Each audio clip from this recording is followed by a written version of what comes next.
All right, so my name is Lynn, L-Y-N-N, Schofield, S-C-H-O-F-I-E-L-D.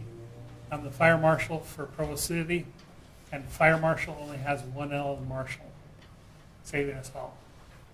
So we are here today to discuss or to release the report, the final report on the origin and cause of the fireworks incident, which occurred on July 4th, 2024 at approximately 8:40 p.m. That is our purpose here today.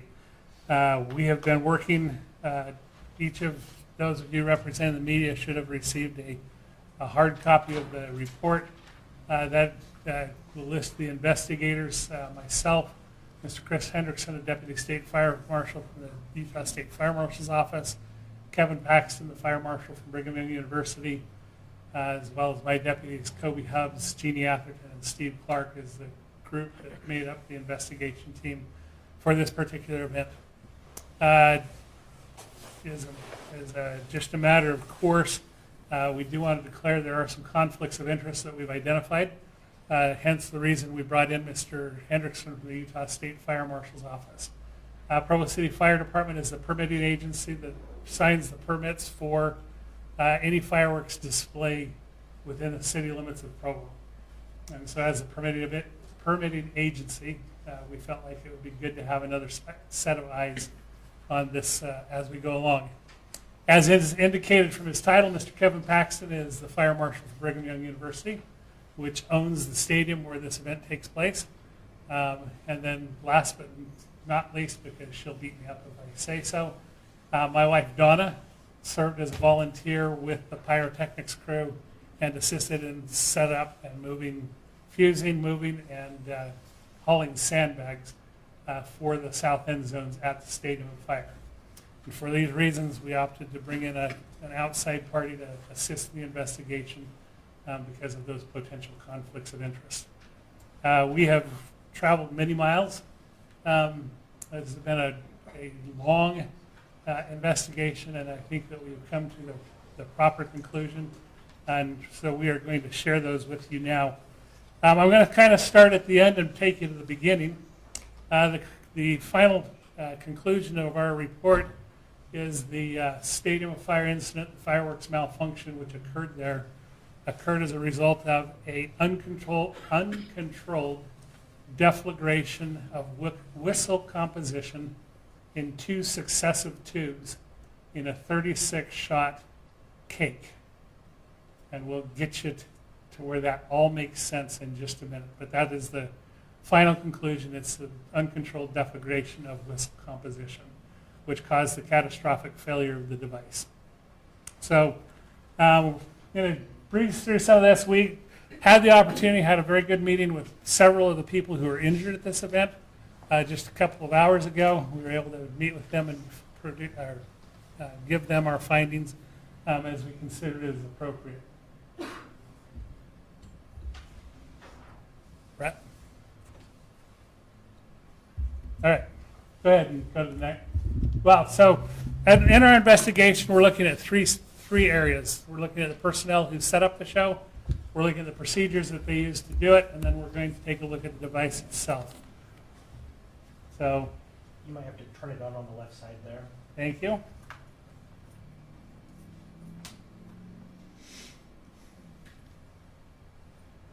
There we go.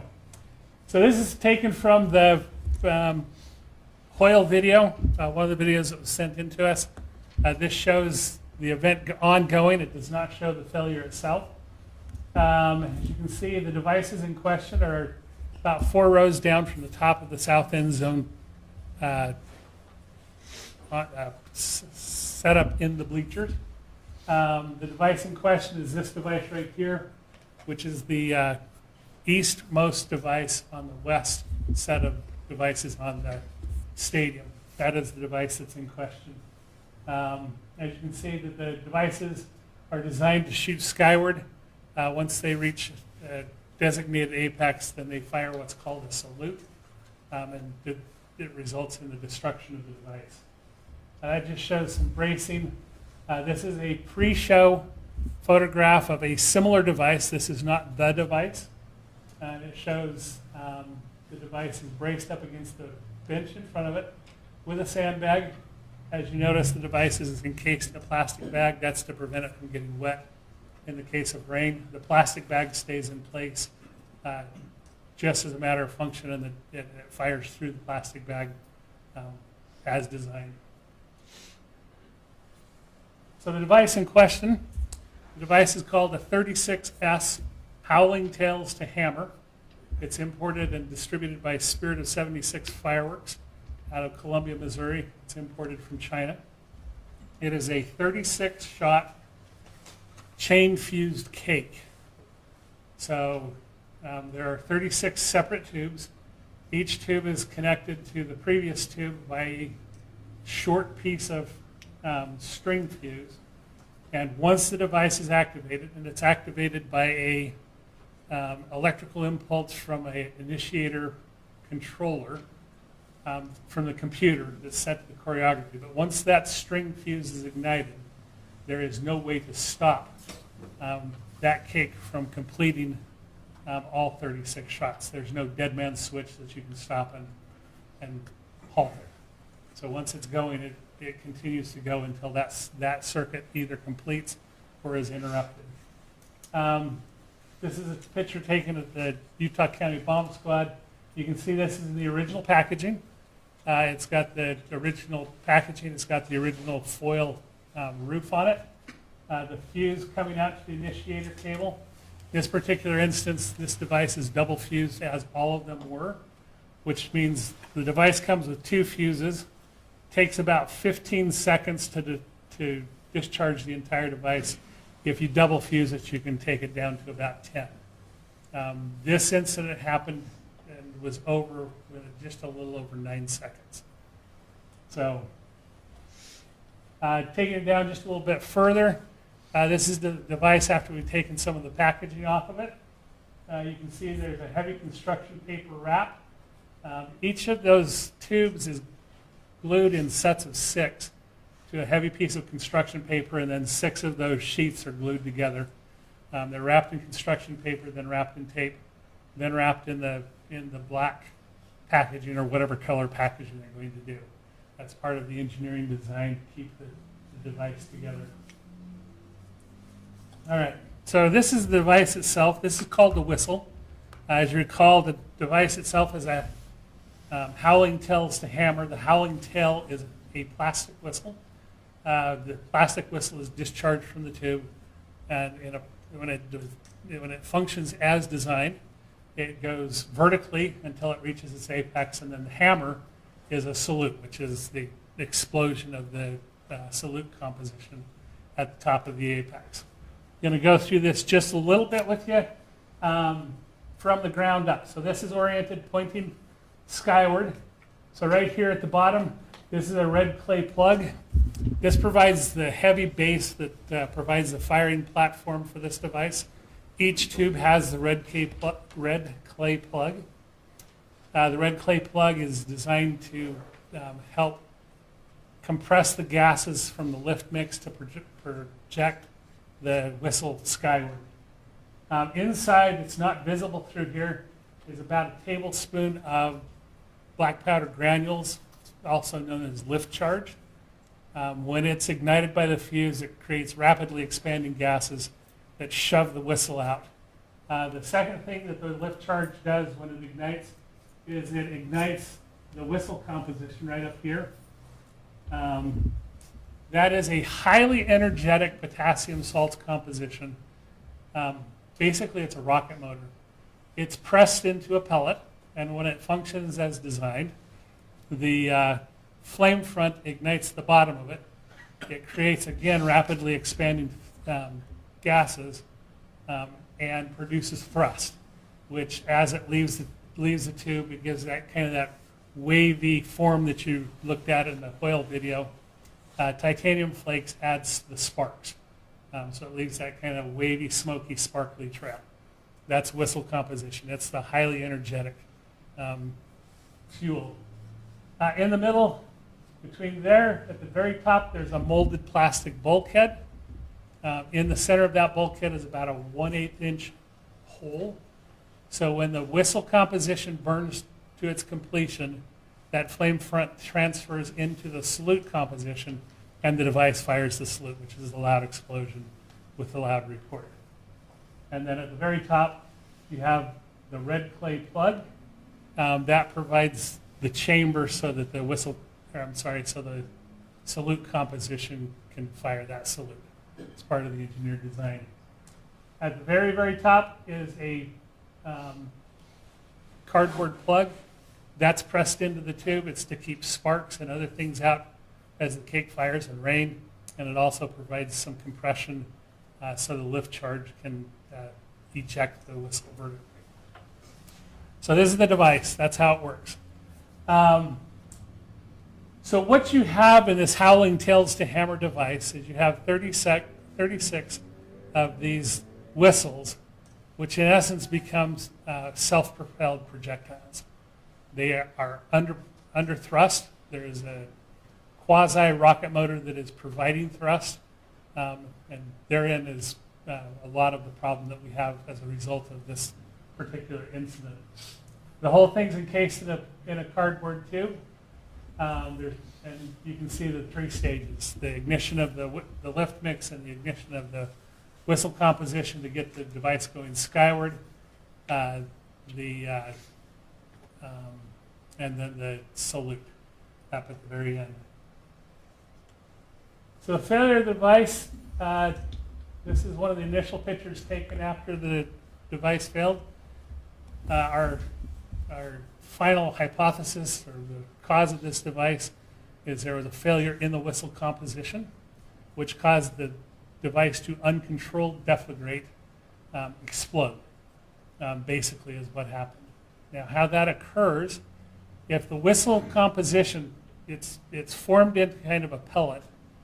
If the whistle composition breaks apart, becomes powdered, or if there develops a crack in the whistle composition, or it pulls away from the side of the plastic tube, that allows that flame front that was initiated by the lift charge to access way more of the whistle composition than it's designed to do. And that causes that uncontrolled deflagration or the explosion. And that's what we believe happened in this particular instance, is that the whistle composition was compromised. It either to become powdered or it developed a crack or pulled away, allowing the flame front to cause it to uncontrollably deflagrate or explode. All right. As you can see, the result of that explosion is the catastrophic destruction of this device. It's completely broken. It's broken the device into several pieces. It has also defeated the safety mechanisms that were put in place by the manufacturer in the packaging, and the safety mechanism put in place by the crew that did the pyrotechnics display. To get a little deeper into this, you can see there are several tubes that are pointed horizontally, and at least 3 of those fired from that horizontal position where the device is completely destroyed. You can see a partially ejected whistle, and then these 2 tubes are the tubes where we believe the catastrophic failure originated. In this particular slide, what we'd like, as you recall, there was a sandbag that was bracing that. In the pre-show picture, there's usually a 3 to 4 inch gap between that sandbag and the vertical riser for the bench behind it. In this particular instance, one of the first things that we noticed when we arrived and started looking at this was that sandbag had been pushed all the way back to the vertical riser. So there was a tremendous amount of energy that was put forth in that explosion. One of the questions initial questions that we asked, did somebody make a mistake and put the device in upside down? It's a fair question, but as you can see right here, you can see the red clay mix, and you see that underneath each of those devices as they fire off sequentially. It leaves the little red clay residue on the floor below.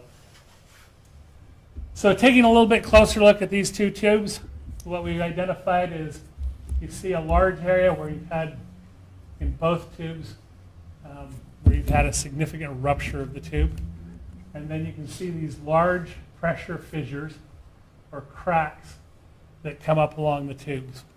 This is something that we've not encountered before, and that shows the tremendous amount of pressure that built up prior to those tubes failing and causing the destruction of the device.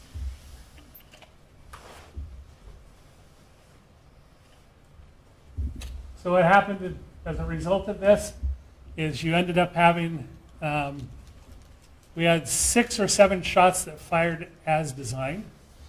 We have 7 shots that didn't fire at all. And so you have the rest, up to 22 shots that went where they weren't supposed to go. All right, some of those went into the crowd. Many of those went into the south stands, just ran around the south stands until they ran out of energy. But unfortunately, several of these went into the crowd. We've identified 4 people who were hit directly by the devices and suffered injuries as a result. In addition to that, to date, we have 27 people who have reported injuries. I anticipate that's not everybody, but we have 27 people who have reported injuries as a result of this incident. So there are 3 places where those injuries occurred as we look at it through our investigative lens. The first one is those who were directly struck. Like I said, we had 3 people who were directly struck by the device under power in flight. The second place where people became injured is when the salute mix fires. It destroys the device and it sends shrapnel. It sends that white clay plug flying.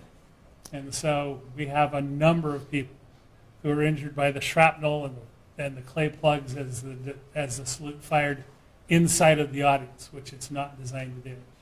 And then the last thing that produces potential injuries is there is a sound output level of 145 to 185 decibels, which is well above the acceptable range. And again, it's happening within a small area with people, which is not part of the design. And so there are injuries that can happen as a result of that. Just a couple of still shots. We've looked at lots of video. Our partners here at Provo Cities Media Services have helped us kind of slow these down. This is the dancer. And as you can see right here, this is that whistle device right before it hits the ground, right behind the dancer, or right next to the dancer. And this is the device firing the salute. And so she received several shrapnel injuries from the plastic and the other pieces of that device. This is our victim number 20. She's the closest person to the point of discharge. She was struck in the head by the device in flight. She did not even realize that she'd been hit by a device until her company that does television production sent her a video showing her being struck. She thought that somebody had thrown a water bottle at her. But she was hit directly in the head. Fortunately for her, she had a headset on because she was part of the production team, and so it hit her in the headset. But it was still a brutal hit. As you can see, it's driving her down to her knees. All right. So what our conclusions are, the device failed between the 6th and 7th shot. It was a catastrophic failure of 2 tubes, which resulted in the catastrophic failure of the device. It is because of a uncontrolled deflagration of whistle composition. That is the only substance we believe had sufficient energy to cause the damage that we see. And we've worked ourselves, we've worked with some pyrotechnicians that are not associated with the groups that produce this show. We worked with our Utah County Bomb Squad folks, and using all of the expertise that those folks bring to the table, that is the conclusion, is that it's a failure of the whistle composition because of either manufacturing error or somehow that whistle composition became compromised in a powder form or developed a crack. So one of the questions has been asked before, it continued to fire until the sequence was interrupted. Again, these chain fuse cakes are designed to keep firing. Each tube is got a piece of about 2-inch whistle composition. You can find the details in the report, or of string fuse that takes the charge from one tube to the next. That's an engineered safety from the manufacturer. It's not one continuous fuse that runs through all 36 tubes. There is a mechanism if the device comes apart. We're unsure if that's how come 7 tubes didn't fire. We did find two tubes where there was no lift charge in the tube. In addition, we did x-ray. So we x-rayed the tubes that didn't fire. We also x-rayed an exemplar device, and we did find a couple of occasions where we had the whistle composition that had broken down on x-ray. You would never be able to see that looking at the device externally, but on x-ray we were able to identify that.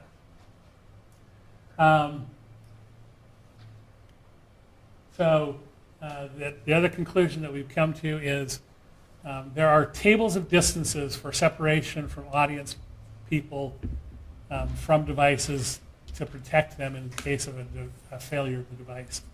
What we've found is we've looked at those tables, we've looked at the data that we received from this particular incident, and those tables don't factor in the self-propelled projectile that's coming out of these types of devices. And so we've got to go back and relook at that. Our recommendations that we're going to take forward, we're going to require a much more detailed product list so we know what people are bringing into our fireworks displays. To be brutally honest, I asked 40 fire marshals in a meeting about 2 weeks ago how many of them knew that these whistle devices had a projectile that had a motor, and nobody did.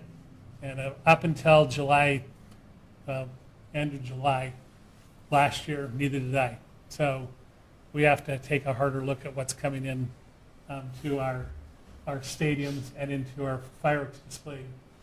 There is no labeling on this device that indicates that there's a self-propelled projectile in the device. There's no labeling at all.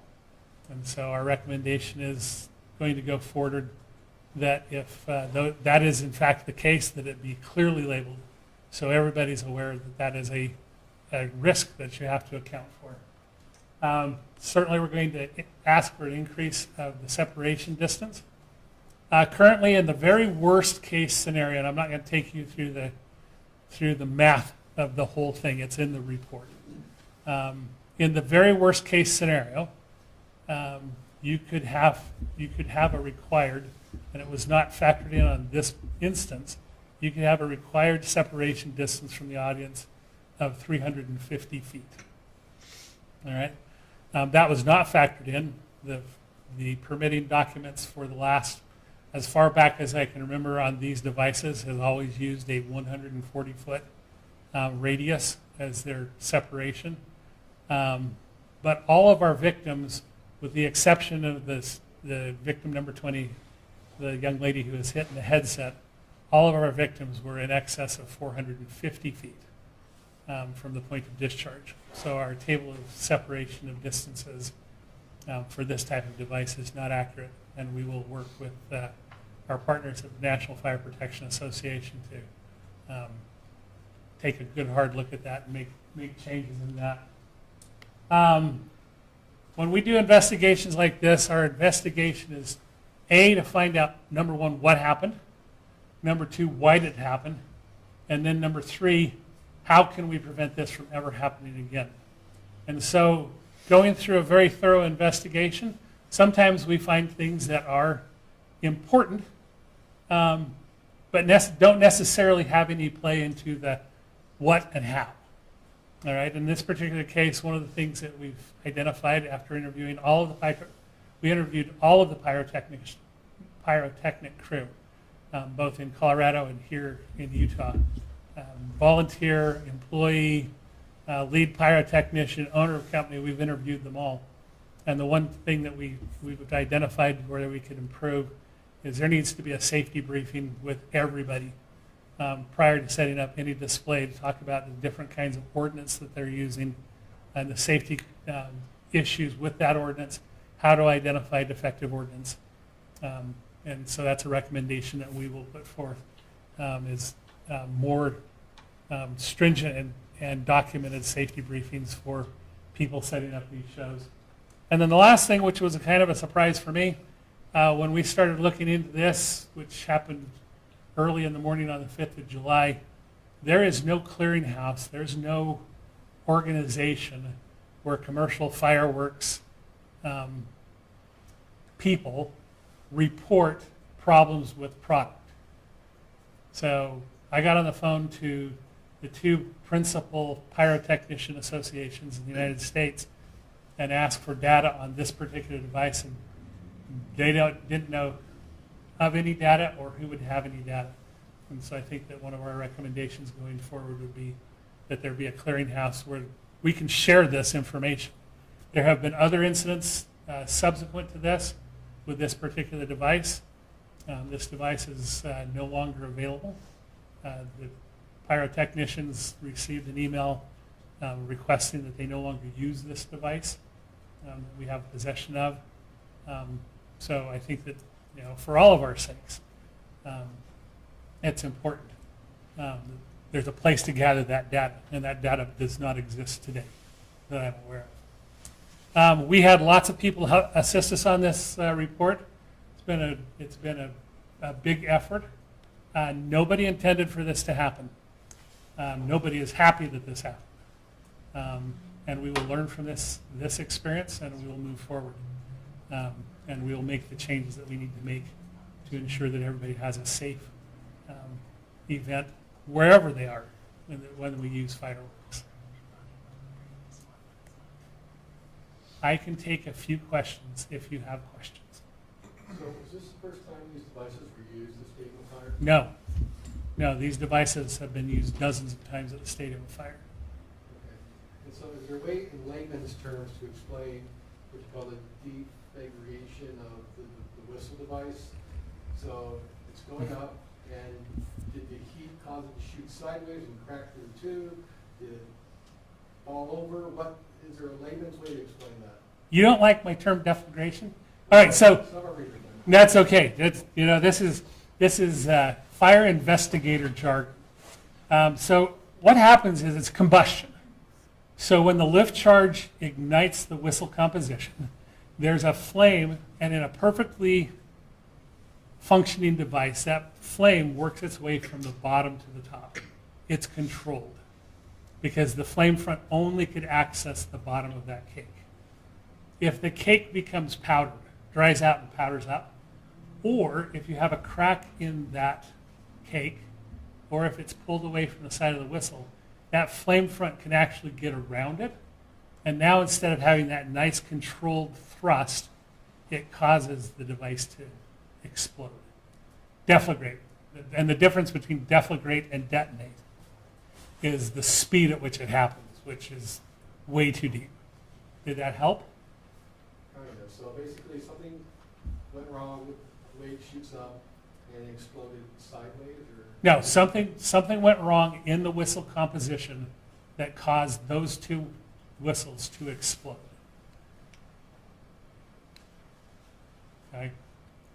The effect of that is that the device turned sideways and whistles were expelled in a less than vertical orientation. But it was actually the explosion inside the two tubes that destroyed the device. So two tubes malfunction, by that point knocked the thing off balance Just- to the side, and the rest of them acted the way they should, Yes. but they were angled towards the crowd. at that Yes, it had changed its orientation to a less than vertical and in some cases horizontal. Very good. Thank you for that question. Yes? What is your message to people who may have seen the videos and might be hesitant to go to an event like this? Is it safe to go to these after seeing this? Yes. Unequivocally, yes. Now I'm gonna parse that just a little bit. We do our very best. Each of these devices, the entire setup for the Stadium of Fire, each individual device was inspected multiple times, both by the pyrotechnician crew, which we don't have a part of, but also by my office. And day of show itself, so July 4th, between 3 o'clock in the afternoon and when the permit was issued at just before 6 o'clock, myself and my staff had eyes on every single device that was a part of that production. The challenge is you're dealing with explosive devices. If there's if the whistle mix breaks down and falls apart, you can't see that from the outside, and it's going to have a bad effect. We had other malfunctions of this device that weren't catastrophic, that we've observed in watching the videotapes. We do our very best, and that's one of the, for me, that's one of the real downsides of this event. People were hurt. That's a real downside, with significant and real injuries. But the other downside is that it makes people question in the back of their minds, which I understand that a lot. But yes, we will do everything we can to make sure that these events are as safe as we can possibly make them. Question about the recommendations. I would presume none of them are binding except for the first one that seems like the city would go for changing the permitting process. And would that require the city council, or can you just do that unilaterally as the fire department? So that's a very good question. So yes, none of those are binding. We will pursue all of those because the very worst outcome of this investigation and this incident is to not change the way we do business to try and prevent this in the future. That's unacceptable. Do I need to go to the city council to change the permitting requirements? I don't think so, but if I do, we're friends. We'll go to the city council. Yes, ma'am. You mentioned that the breakdown, the whistle composition, the only way that you would have been able to find that would be to x-ray the device. So going forward, with like all of your other explosives, is that something you're going to incorporate? Do you already x-ray the explosives before you put them out? So thank you for that question. The answer is no. We're not going to x-ray every device, and I will explain that. To be able to x-ray these devices, which we did, we had to break each of those devices. We had to defeat their safeties. Had to break them into the individual sheets of 6 tubes to be able to do the x-ray. There's just no way to do it. There's just not a way to x-ray them. And that is the only way we found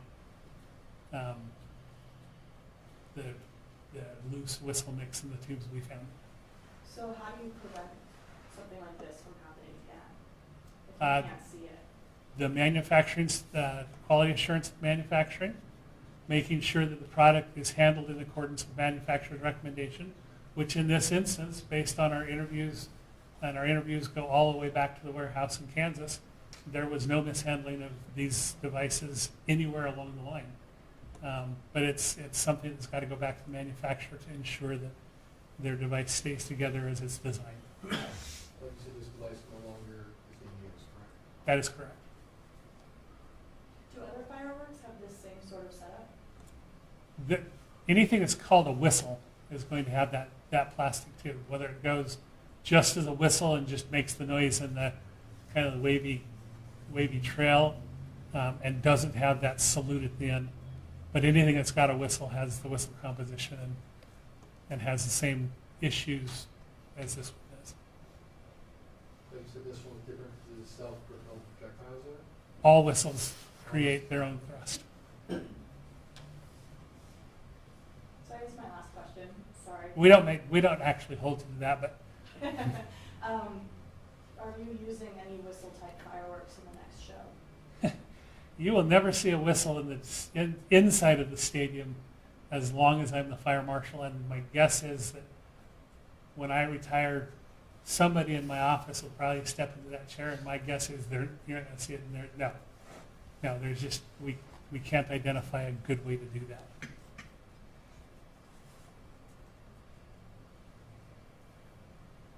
The show's in 5 months, so how do you get all these recommendations put in place in that short amount of time? So I actually am in technical meetings with representatives from the National Fire Protection Association next week on a different set of standards. We've already started that ball rolling.